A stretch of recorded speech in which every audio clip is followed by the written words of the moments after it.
নমস্কার, আমার ভুরিভোজ চ্যানেলে সকলকে স্বাগত জানাই। Welcome to my channel Bhurivoj. আমি আজকে বানাবো সজনে ডাঁটা কুমড়ো নিরামিষ ছক্কা।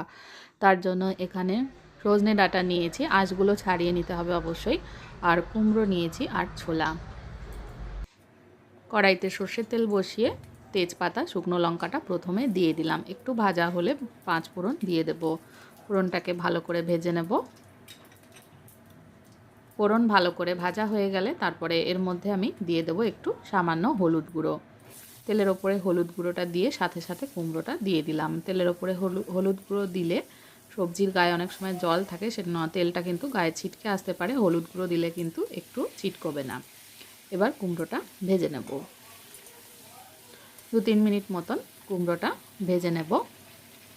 ভাজার সময় এর মধ্যে একটু ভেজে নিয়ে তারপরে এর মধ্যে দিয়ে দিলাম নুনটা ভালো করে মিশিয়ে নিচ্ছি। নুনটা ভালো করে মিশিয়ে 2-3 মিনিট মতন আরও ভেজে নিলাম। এবার এর মধ্যে থেতো করা একটু সামান্য আদা দিয়ে দিলাম। আদাটাকে ভালো করে মিশিয়ে নেব। একটু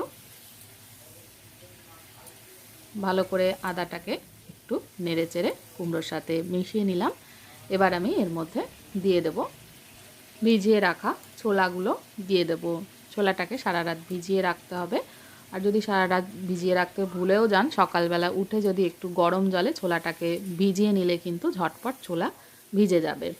আমি ছোলাটাকে ওভারনাইট ভিজিয়ে রেখেছিলাম। ভিজিয়ে এবার দিয়ে কুমড়োর সাথে একটু নেড়ে চেড়ে নিলাম। এবার দিয়ে দেব সজনে ডাঁটাগুলো।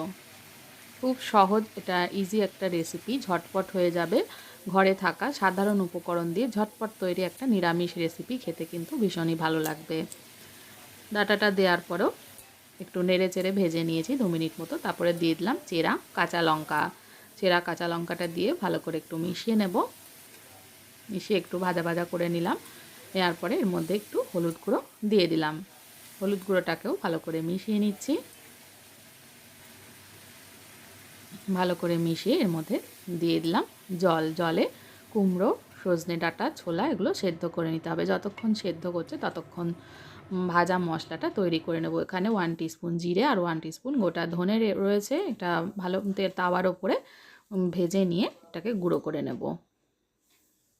20-22 সেকেন্ড মতন তাওয়ায় ভাজলেই কিন্তু ভাজা হয়ে যাবে। খুব সুন্দর একটা ফ্লেভার আসলে তাওয়া থেকে ঝটপট নামিয়ে গুঁড়ো করে নেব। এবার কুমড়ো ডাঁটা সেদ্ধ হয়ে গেলে একটু সামান্য চিনি অ্যাড করলাম। চিনিটা অবশ্যই নিরামিষ রান্নায় একটু না দিলে ভালো লাগবে না, স্বাদের ব্যালেন্স থাকবে না। তো সামান্য একটু চিনি অ্যাড করলাম। যেহেতু কুমড়ো মিষ্টি, সেক্ষেত্রে চিনিটা খুব সামান্য পরিমাণে দিলেই কিন্তু হবে।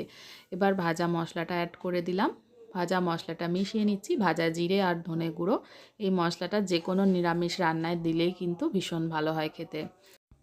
ভাজা মশলা দিয়ে ঝোলটাকে একটু ফুটিয়ে নেব। এরপরে আমি দিয়ে দেবো কড়াইতে, অন্য একটা কড়াইতে বসিয়ে সর্ষের তেল দিয়ে দিচ্ছি। দিয়ে কটা বড়ি ভেজে নেব লাল করে। বড়ি লাল করে ভাজা হয়ে গেলে একটু ভেঙে নেব। বড়িটা কিন্তু তরকারির ঝোলের মধ্যে দেব না। তরকারিটা একটা ডিশে সার্ভ করে নিয়ে ওপর দিয়ে ভাজা বড়ি ছড়িয়ে দেবো। এতে খেতে আরও বেশি ভালো লাগবে গরম গরম ভাতের সাথে।